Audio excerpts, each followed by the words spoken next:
はい、皆さんお疲れ様です。ゾウリと申します。トリックロジック、続きやっていきたいと思います。今回は雪降る女子寮にてをやっていきたいと思います。それでは、スタート。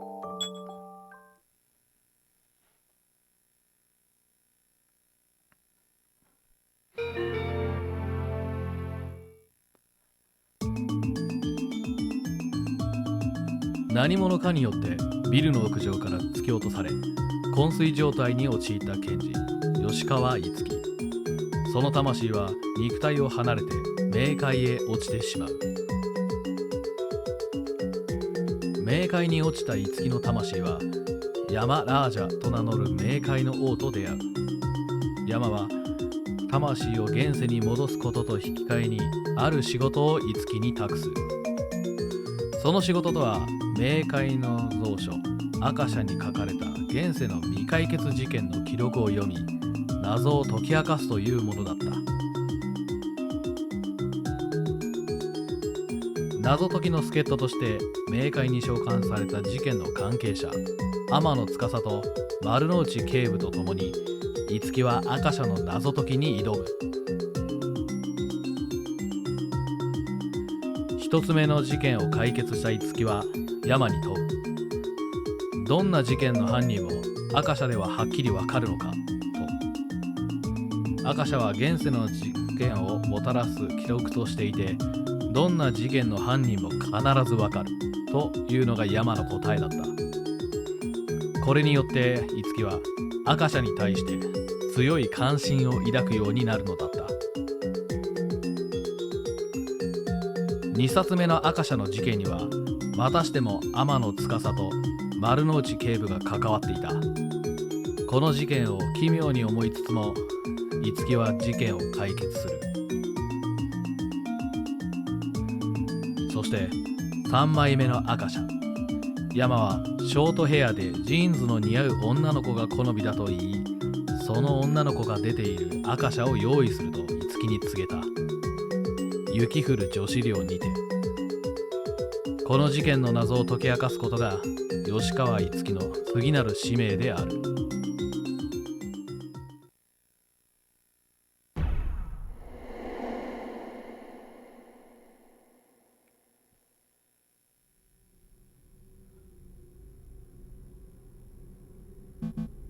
待たせたな。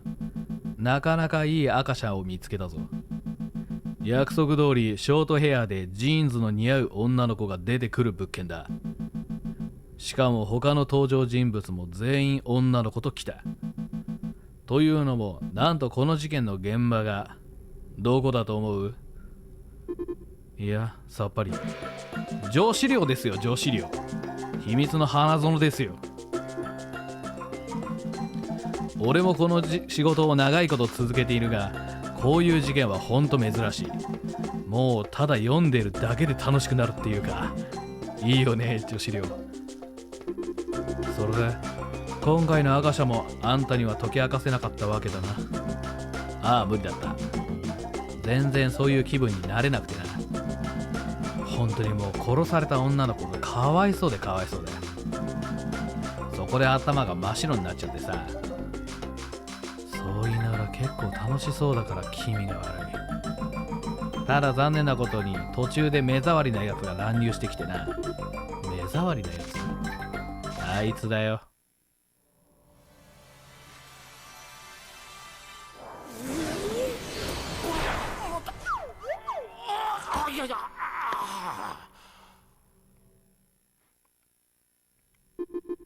丸の内警部？それともう一人事件の容疑者も召喚しておこう。じゃあよろしく頼んだぞ。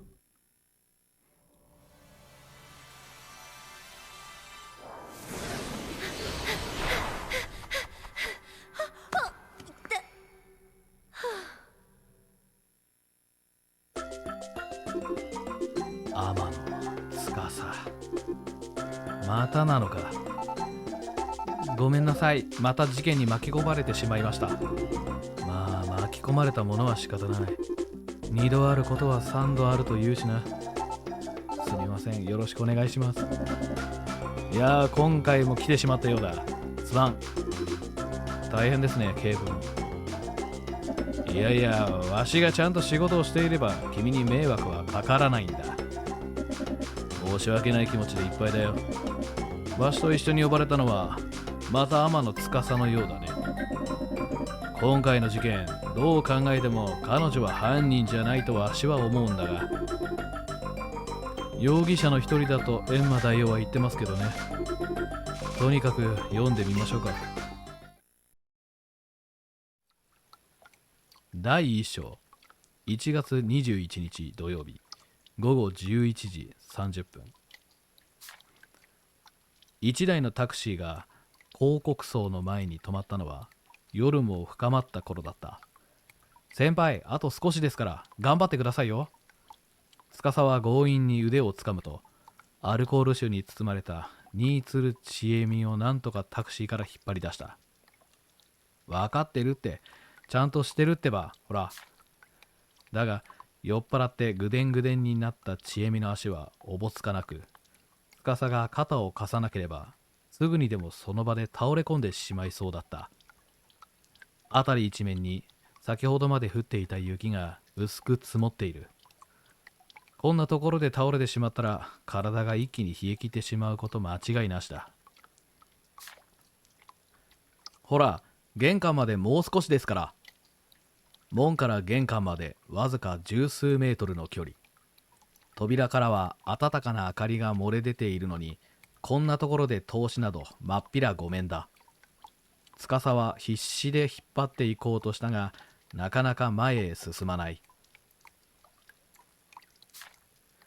自分自身が結構酔っているせいもあるが、何よりちえみははるかに重いからだ。重いというとちえみに激怒されるだろう。彼女は太っているわけではなく、むしろそこそこ細身なのだから。ただ、背が180センチ近くあるバレー選手のような体格の大女なのだ。いや、大女と言っても激怒されるかもしれない。まあ、長身なのだ。タクシー代は後で請求しますからね。つい愚痴が口をついて出てくる。分かってるって。顎を司の頭の上に乗せ、それを軸にやじろべえのように体を左右にふらふらさせながら、ちえみは安請け合いを繰り返す。でもきっと明日になれば忘れてるだろう。間違いない。あ、タクシーの領収書をもらっておけばよかった。司はちょっと後悔した。普段は男勝りでキリッとしたショートヘアとジーンズが似合うかっこいい先輩なのに、どうしてこんなになっちゃうんだが、不思議というか、司には至極残念だった。少々ガサツだが、頭も性格もよく、容姿も整っている三拍子揃ったちえみの唯一と言っていいウィークポイントが男関係だった。見る目がなく、いつも手広く振られ方をしている。今日も4ヶ月付き合った彼氏に振られ、司はやけ酒に付き合わされたのだ。それも昨日の夕方から2日にわたって。昨日の夜は家に帰りたくないと居酒屋で深酒の後、司の部屋で酔いつぶれていた。昼過ぎにようやく起き出したかと思うと、冷蔵庫の缶ビールを何本も開けて再び絡み出し、夕方になると前日と同じように街に繰り出し、やけ酒のはしご。その間、同じ愚痴を何十回何百回と聞かされたのだ。その元彼は実は三股をかけていて、このままじゃ体が持たないから君と別れて二股にしたいと屈辱的な別れ話をちえみに切り出したらしい。しかも困ったことに、ちえみの方は人生で一番と言っていいほど相手に惚れ込んでいたのだ。私より上の女が2人もいるわけなの？それにどうしてあっさり本音が言えちゃうのよ。日本人なんだからもっと奥ゆかしい表現ってものがあるんじゃないの？居酒屋でジョッキをテーブルに叩きつけながらちえみは繰り返し訴えていた。ひどい話だが、過去3回やけ酒に付き合わされた時もこれほどではないにしろ、ろくでもない男たちばかりだった。節穴以上に見る目のなさと男運のなさは司の周囲ではピカイチだろう。日頃いろいろと相談に乗ってもらっている先輩なので、弱っている時には力になりたいと思って付き合ってきたが、さすがに今夜も居座られるとなると司のストレス値が限界を超えてしまう。それで今夜は何とか説得して先輩の住処である広告層に連れ帰ってきたところだった。普段なら十数秒の距離を数分もかけてようやく玄関先にたどり着いた時、ちえみの額がドンと勢いよく扉にぶつかった。大丈夫ですか？大丈夫大丈夫。ちょっとカニ星雲が見えたくらいだから。へへっと真っ赤な顔にだらしない笑みを浮かべている。司自身は今まで酒に飲まれたことはないが、その時は自分もこんな姿になってしまうのかと思うとゾッとした。ちえみはバッグから鍵を取り出し、震える手で開けようと何度か試行している。その様がまどろっこしく、取り上げて自分でやりたくなるほどだ。ようやく開場した時、両開きの扉の向こうには高校とライトが照りつける玄関ホールがあった。やっと着いた。ちえみはその場にしゃがみ込もうとする。司は慌てて抱き起こすと、こんなところで寝ちゃダメですよ。先輩の部屋はまだまだ先なんですから。ほら、靴脱いで。あと少しの辛抱と自分に言い聞かせながら司は腕を引っ張った。広告層は洋館風の洒落た外観をした2階建ての市営の女子寮で、住人は皆近隣の大学へ通う学生で占められている。玄関は共用で、そこから上履きに履き替え各自の部屋へ行くスタイルだ。真っ白なクロスが貼られた玄関ホールの先には廊下と階段がある。廊下はそのまま奥へ伸び1階の各部屋へ、階段は2階へと続いている。1階に3部屋、2階に6部屋の計9部屋があり、現在は7名の住人が住んでいるらしい。寮といってもバス、トイレ、キッチンはそれぞれの部屋についていて、そのあたりは普通の学生マンションと変わらない。ただ1階に割合広い談話室があり、住人同士が交流できるようになっている。この談話室が広告層の売りらしく、娘を東京で一人暮らしさせることに不安を覚える親に人気があるようだ。ただ親と子の思惑はすれ違うのが世の常で、反共同生活を煩わしく感じる者も多く、今年度も半年と経たないうちに新人2人が引っ越していったらしい。結局癖の強いやつばかり残ってしまうんだよな。以前自分を棚に上げたちえみがぼやいていたことがある。司自身は今夜似た理由で一度ここに来たことがあり、ちえみの部屋が1階の一番奥103号室なのは知っていたが、他の住人にはまだ会ったことはなかった。先輩、もうちょっとですからお願いします。安心感からか、ちえみは本格的に玄関ホールに倒れ込み動かない。玄関ホールや廊下にも暖房が効いているので小声死にはしないだろうが、生ゴミと同じで共用スペースに放置していいわけではない。司が四苦八苦していると、どうしたアンチエミ、そんなところでまた酔っ払ったんか？階段を降りる足音とともに背後から甲高い関西弁が聞こえてきた。振り返ると黄色いドテラを羽織った女性が立っていた。ここの住人のようだ。ちえみのことを呼び捨てにしているので同期か先輩なのだろう。背は司と同じくらい。地黒で目鼻立ちがはっきりしている。肩口まで伸びたストレートの髪をすみれ色に染めているのが印象的。というかドテラとのミスマッチがとってもファンキーだ。ああ、マリカ、どうもしないよ。ちょっとくつろいでるだけ。口先を尖らせてちえみが虚勢を張る。しかしマリは意地悪く目を細めると、くつろぐねえ。どう見てもその子に迷惑かけてるようにしか見えへんけど。どうもはじめまして。司が気まずく挨拶をする。天野司と言います。司さん、大変やね。まあ、ちえみのことをよろしく頼むわ。どうせ失恋かなんかやろうし、酔っ払いなんかと関わるのは嫌やから、司さん、頑張りや。マリはそのまま何も見なかったようにスタスタと階段を上がろうとした。これはやばい。すみません。私一人じゃ手に負えないんで、せめて部屋に運ぶまで手伝ってもらえませんか？このまま玄関に行ったら、他の人にも迷惑かかるかもしれませんし。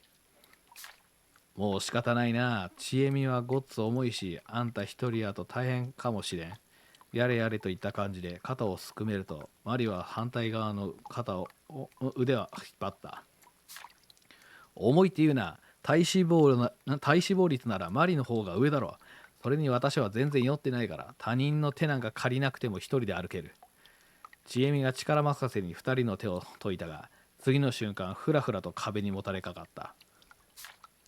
言わんこっちゃない。人の声は受け取るもんや。それにこんな硬いところで寝たら体が痛なってしまうで。せやけど本当に酒臭いな。あんたほどほどにしときや。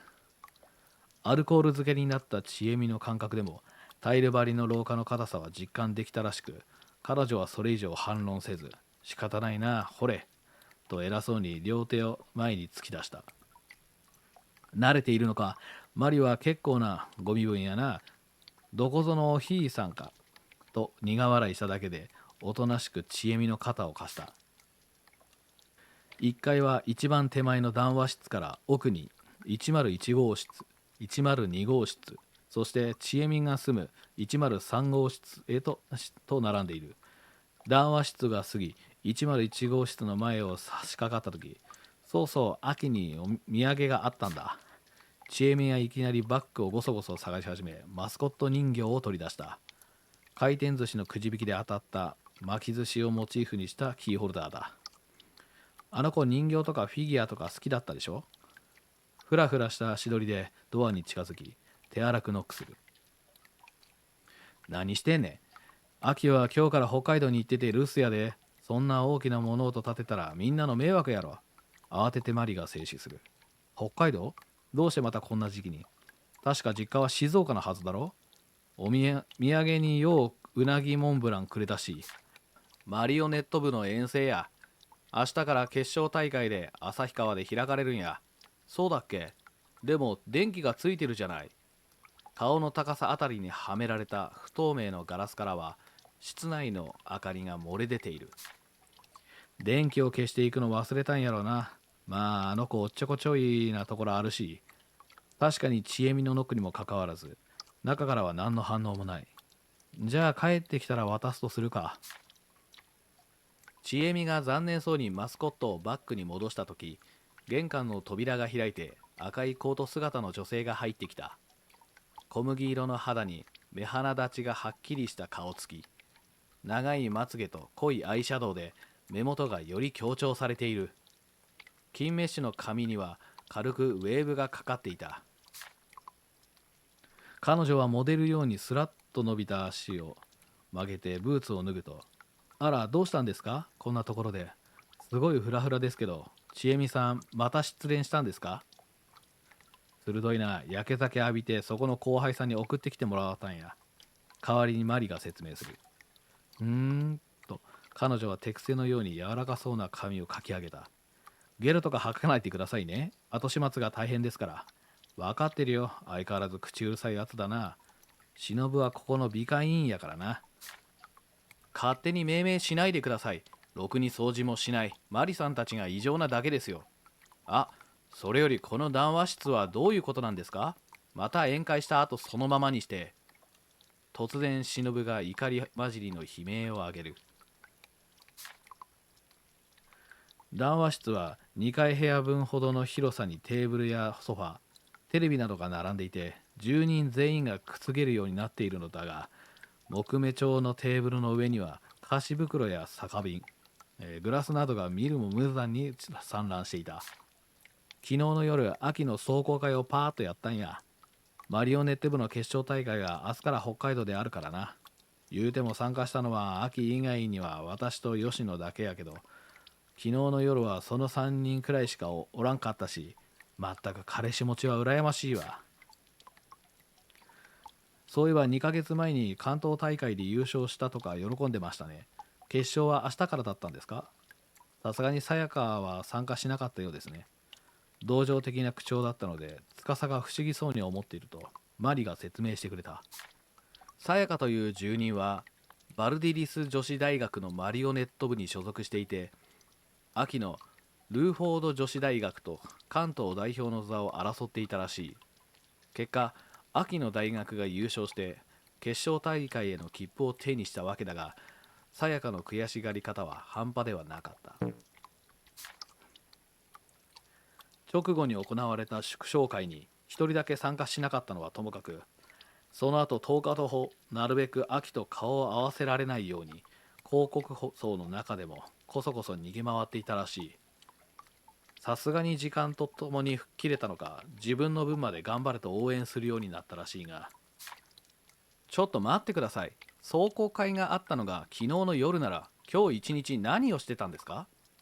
タイムラグにようやく気づいたのか、真っ赤に塗られた口を歪ませて、忍が強くたしなめる。私は私でいろいろやることがあったんや。心配せんでも月曜までに全部片付けておくから。まったく小獣とみたいに口やかましいな、うちの美会委員は。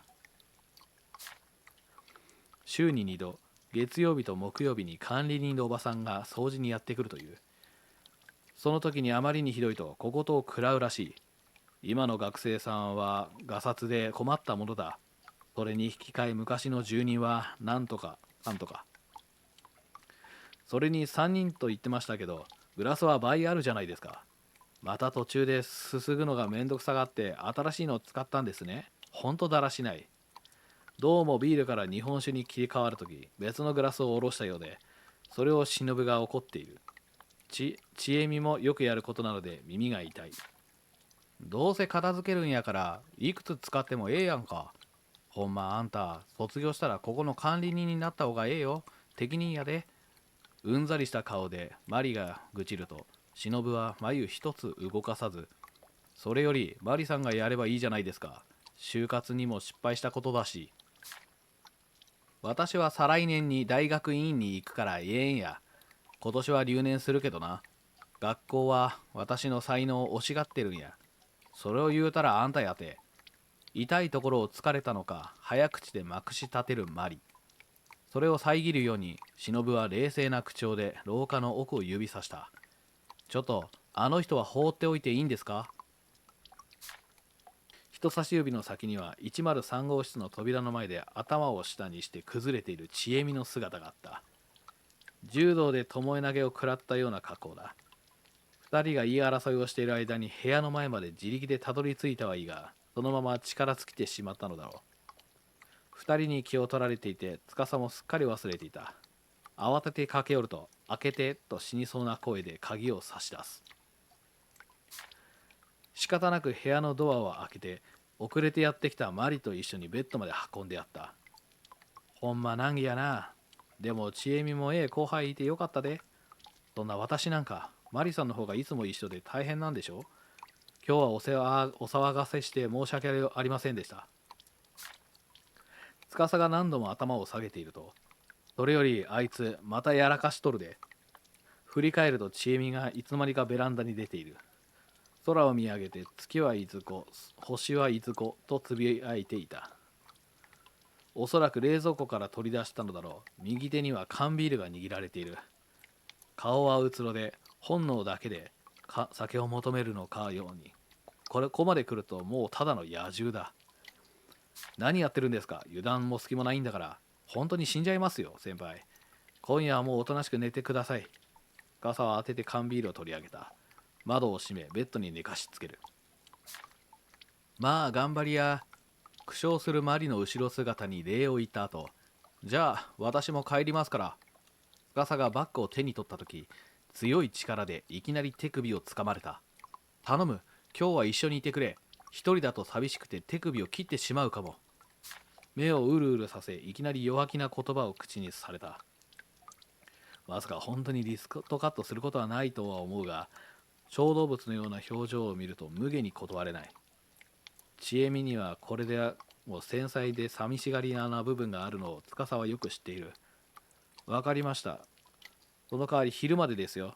約束してください。明日は絶対飲みに行きませんから。わかってるって。相変わらずの安請け合いの後、安心したのか、千恵美の手から力が抜ける。そして5分と経たないうちに高いいびきが聞こえてきた。現金なものだ。だが約束した手前、そのまま捨てておくこともできず、司は仕方なくこたつの中に潜り込んだ。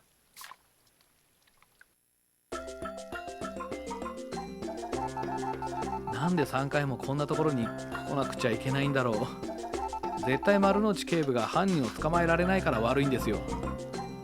八つ当たりは良くないよ、司君。それで何か分かったかね、吉川君。そうですね。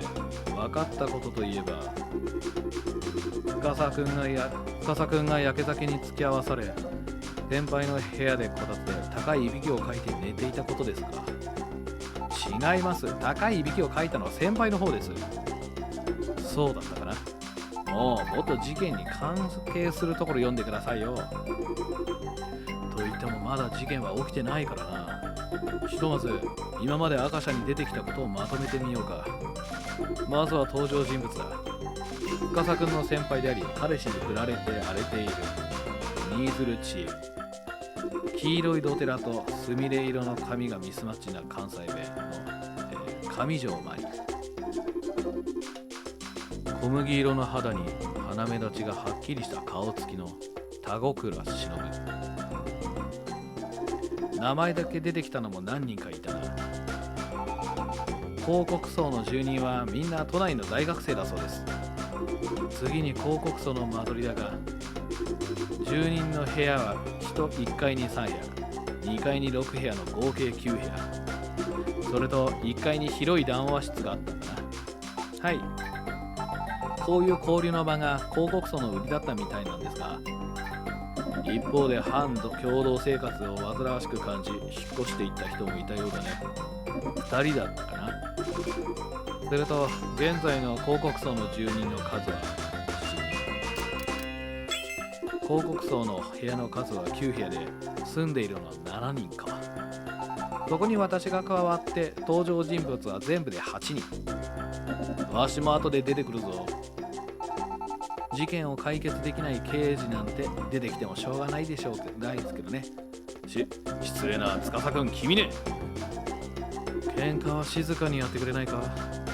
俺は続きを読むことにするんでね。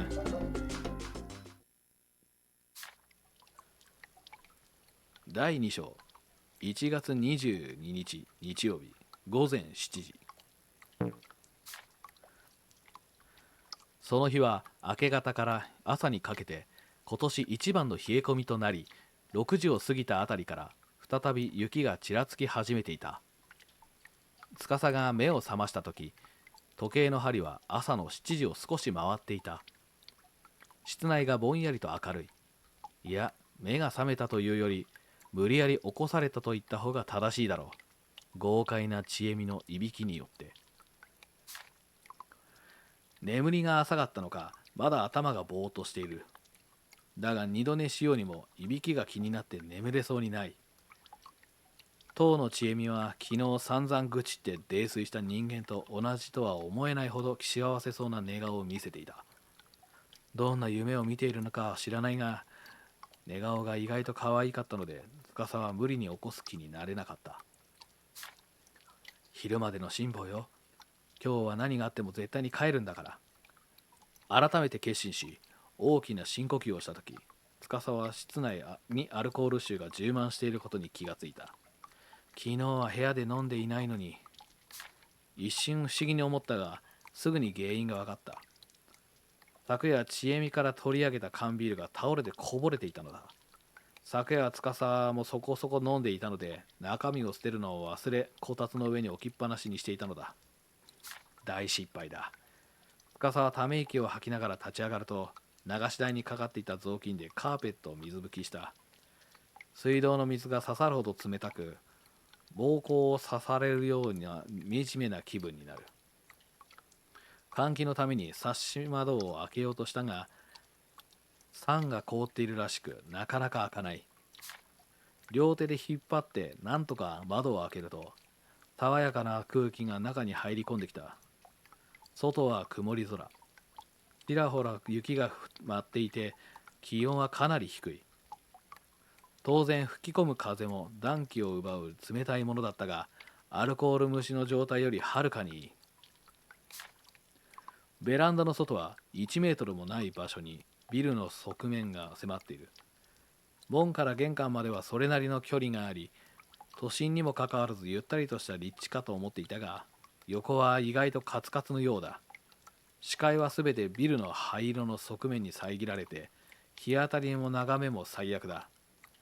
逆に外から室内を覗き見られる心配もなさそうである。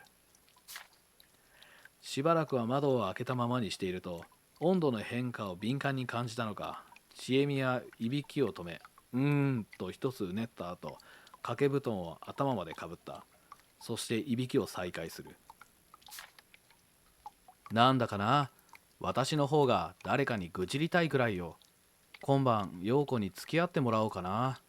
あまり塞ぎ込んでいても仕方ないので、司はシャワーを浴び、心身をリフレッシュすることにした。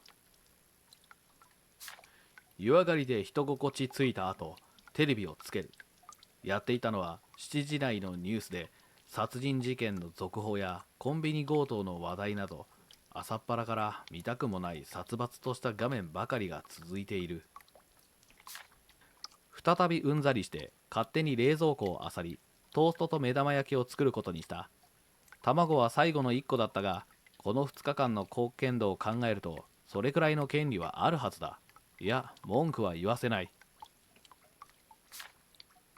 今入った情報によりますと、今朝6時30分頃に北海道の旭川市で東京のルーフォード女子大学のマリオネット部の学生を乗せたマイクロバスが土砂崩れに巻き込まれました。現在、救助活動が開始されたところですが、乗客の安否はまだ分かっておりません。手早く料理を作った後、チャンネルを変え、バラエティ番組を見ながら美味しく朝食を食べ終わったところで、さっき調理中に聞き流していたニュースがいきなり頭の中でフラッシュバックした。ルーフォード女子大のマリオネット部って、慌ててチャンネルを変えてやってみたが、どの曲もニュースはやってなかった。先輩、司は大声で呼びかけたが、とうなるだけで起きる気配がない。仕方がなく、布団をひっぺ返す。何すんだよ。途端にパンチが飛んできた。司が紙一重で避けると、突き出された手は今度は掛け布団を奪い取りに来た。野生の習性というか、本当に寝つきが悪い。もうちょっと寝かせてくれ。何言ってるんですか。大変なんですよ。先輩、さっきニュースでやってたんですよ。司は手短に事情を説明した。ちえみはボサボサの頭をぼーっと聞いていたが、やがて脳にも血が回り出したのか、大きく目を見開くと、本当か、ちょっと待ってろ。とガパッと身を起こし、枕元の携帯を手に取る。繋がらないな。秋の携帯に連絡したのだろう。本当にニュースで言ってたんだな。何度も念を押されると逆に自信がなくなってくる。そんな司の態度に業を煮やしたように、ちえみはタバコをくゆらせた。起き抜けの頭を整理していたらしく、一本吸い終えたところでパソコンの電源を入れ、ニュースサイトにアクセスする。しばらく検索していたようだが、やがて大きくなだれ、本当だ、とつぶやいた。司がモニターを覗き込むと、ニュースとほとんど同じ内容が記されていた。なお、悪いことにバスの乗客は全員死亡している可能性が高いという。やっぱりアキさんもこの中に。そうじゃなければいいが、多分。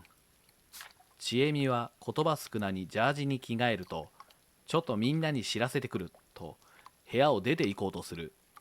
司も慌てて後をついていった。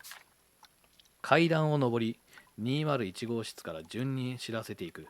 みんなニュースを見ていなかったらしく、一様に驚き、そして心配そうな顔を見せていた。最後に206号室の前に来たとき、異臭が司の鼻緒についた。ビニールやプラスチックを燃えた時のような刺激臭だ。何か匂いませんか。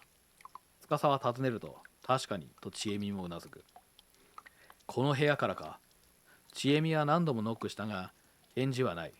206号室は昨夜マリと言い争いをしていた美化委員の忍の部屋だ。火事とかだとやばいな。中で気失ってるかもしれないし。ちえみがノブに手をかける。鍵はかかってなく、あっさりドアは開いた。例の刺激中がもわっと顔に押し寄せる。忍、大丈夫か？何があった？突然、ちえみの呼び声が止まる。声だけではなく、体もビデオの静止ボタンを押しているように固まっている。どうしたんです、先輩？だが、返事はない。ちえみは固まったままだ。脳裏に嫌な予感が過ぎる。背中越しに司は部屋の中を覗き込んだ。すると、血の海の中にパジャマ姿の忍が倒れていた。広告層の間取りは水回りの左右が逆こそあれ、各部屋同じ 1DK である。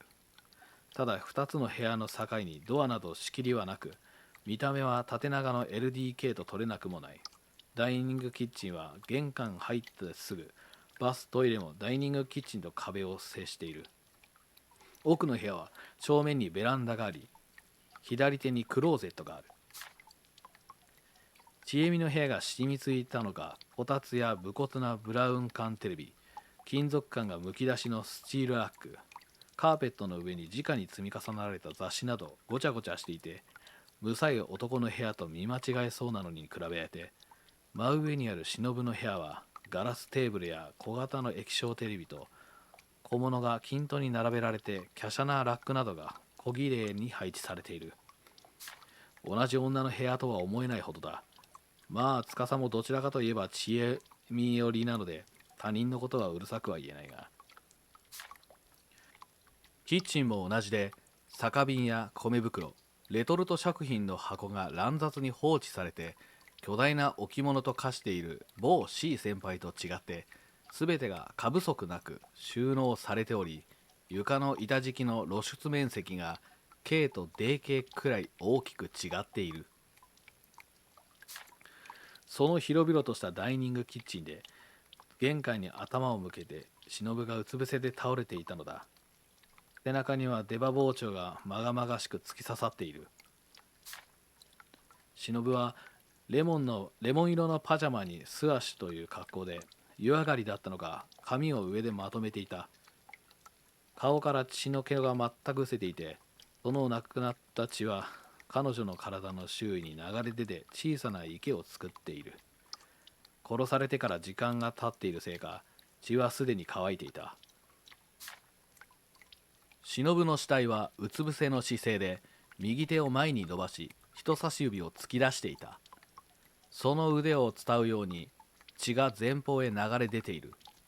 床には流し台に沿うように厚さ3ミリほどの塩ビの固めのシートが30センチほどの幅で敷かれていた。防水用らしくちえみの部屋にもあったから、各部屋共通の仕様なのだろう。流れ出た血も多くは茶色いシートにせき止められ、一部分だけシートの上まで広がっていた。奇妙なのは、忍の右手はシートの上にかかっていたが、手のひらの左側の部分だけシートが20センチ四方に手前から切り取られていたのだ。綺麗なままの板敷きが汚れ一つなくぽっかりと露出している。手前にはせき止められた血液がシートが取り去られた今も形を保っていて、まるでクッキーの型抜きでもしたかのように見えた。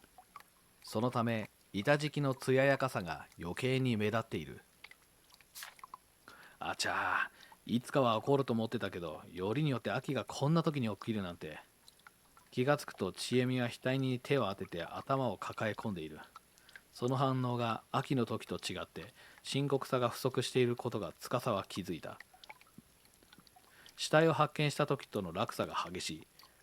まるで事件を予期していたかのような口ぶりだ。どういう意味ですか、先輩？いや忍は人の男を取るのに天性の素質を持っていたから、まあいろいろ恨みは買っていたんだ。確かに男好きをする顔をしていた。じゃあ竹丸とかいう先輩の元彼も？するとちえみは大きく首を横に振り、あいつは違うよ。警戒してここの連中には秘密にしてたし、でも前にやられたことはあるし、ある。みんな一度はあるんじゃないかな。でもそれでよく一緒に住んでられましたね。忍がか？肝が太いというより何も考えてないんだろうな。奪うと言っても自分からアプローチをしたわけじゃなく、男の方から言い寄ってくるから、罪悪感なんて持ってなかったようだし、男に引き寄せられるフェロモンというか、そういうタイプの女なんだよ。逆に私らの方も忍から迫ったわけじゃないから、なかなかストレートに怒りをぶつけられなかった。むしろストーカー気味に粘着されて困ったりしてたからな。そんな相手に嫉妬すればするほど自分自身が惨めになるわけだし、そりゃ私も最初は引っ越そうと思ったけど、バカバカしくなってすぐにやめたよ。つまらん男に入れ込んだ自分がバカだっただけだから。まあそれ以来忍にはなるべく彼氏を紹介しないようにしてたけどな。さっぱりした口調だが、殺害現場に直面してこの反応の薄さはやはり内心では含むところがあるのだろう。それより換気した方がいいんじゃないのか。この匂いを嗅ぎ続けるとこっちまでおかしくなりそうだ。そうですね。どうやら死体を見たショックで嗅覚が麻痺していたらしい。ちえみに指摘された途端に刺激臭が鼻孔によみがえってくる。司は片手で口と鼻を覆いながら奥の部屋へと行った。窓にはクレセントが降りてなく、片手で簡単に開いた。ベランダには雪が数センチ積もっている。一瞬このベランダから犯人が侵入したのではと考えたが、足跡らしきものは一つも残っていない。粉雪混じりの冷たい風が口元の嫌な匂いを吹き払う。頭がリフレッシュしたことで司は肝心なことを思い出した。それより先輩、警察に通報しなきゃ。そうだったな。ちょっと電話かけてくる。ドタドタと廊下を駆け入って地名の足音。それと入れ違いに異変に気づいた住人が2人、部屋の中を覗き込んだ。マリと201号室の本名三江だ。死体を見るや否や、マリはあちゃーと千恵美と同じ仕草を見せた。対して三江の方はその脇で死体を凝視したまま、あなたが殺したのとか細い声でボソッと尋ねかけてくる。千恵美は考古学科の学生で、よく北関東まで縄文時代の遺跡を掘りに行っているらしい。発掘調査には四六時中野外でしゃがみ込み、スコップや熊手でちびちび掘りまくっているイメージを司は持っていたが、その割には三江の肌は羨ましいくらい白く透き通っている。薄桃のリボンで結えた長髪も黒く艶やかなお嬢様タイプで、とても肉体労働に精を出している学生には見えない。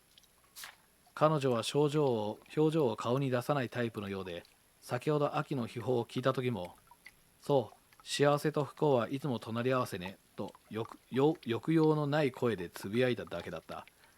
2000年の歴史を眺める趣味ゆえなのか、セリフも妙に達観している。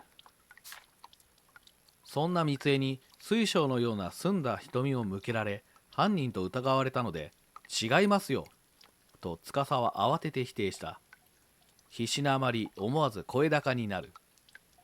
なぜだかはっきり否定しないとそのまま犯人と同定されかねない雰囲気を彼女は持っていたからだ。そう、それなら誰が殺したの？口元に少しがっかりした感情が浮かぶ。そんなの私には分かりませんよ。今先輩が警察に通報しに行ったところです。アキさんの事故があって、その上こんなことになって、私も何が何だか。それならいいんだけど、あなたが犯人だったら口封じで今ここにいる私たちも殺されかねないでしょ。まあそうでしょうね。初見の印象通り彼女とは会話が噛み合わない。冷静なのか逆にパニックに陥っているせいなのかもわからない。困ってマリを見ると、彼女は死体を前に納得がいかない様子で首をひねっていた。やっぱりこうなってしまったが、いつか起こるとは思ってたけど、やけどおかしいな。奥歯に物が挟まったような物言い。おかしいってどういうことですか？なあ、秋は本当にあのバスに乗ってたんかな？マリは全く別の疑問を口にした。どういう意味ですか？秋さんの話がどうしてここに？いや、忍は他人のとこを取るというか、引き寄せるのがすごかったんや。せやから殺されたこと自体は驚かへんけど、こまではちえみと同じ内容。だがその後が違っていた。半月前に取られたんが秋やったんや。忍の方はいつもの通り何の気なんかなかったようやけど、秋に取ったら2人目でな、切れまくっとったわ。とにかくそれで言い争いになって、それこそ殺してやるって秋がつかみかかって叫んだんや。せやからもし忍が殺されるんだとすればきっと秋にやろうなと思ってたんやけど。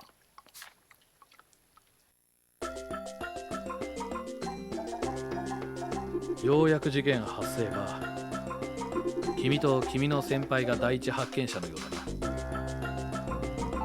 人生で死体に2度も出くわすなんて思いもしませんでした。普通は一度だって出くわさないもんだがな。事件の経緯は把握できたかね。はい、大体は。まず司くんが今朝のニュースで秋を乗せたバスが事故に巻き込まれることを知る。そうなんです。それで先輩を起こしたんですけど、鋭いパンチが飛んできて、私は紙一重で避けたんです。それはもう蜂のように、蝶のように、アリのように。アリ？まあ君と先輩のファイトはともかく、君たちは秋の事故について住人たちに知らせに行った。その時206号室の前で異臭に気づき、扉を開けて死体を発見した。そうです。あの時の光景は今でも鮮明に覚えています。殺されていたのは田子倉忍。前の晩、君たちの少し後に寮に帰ってきた人物だな。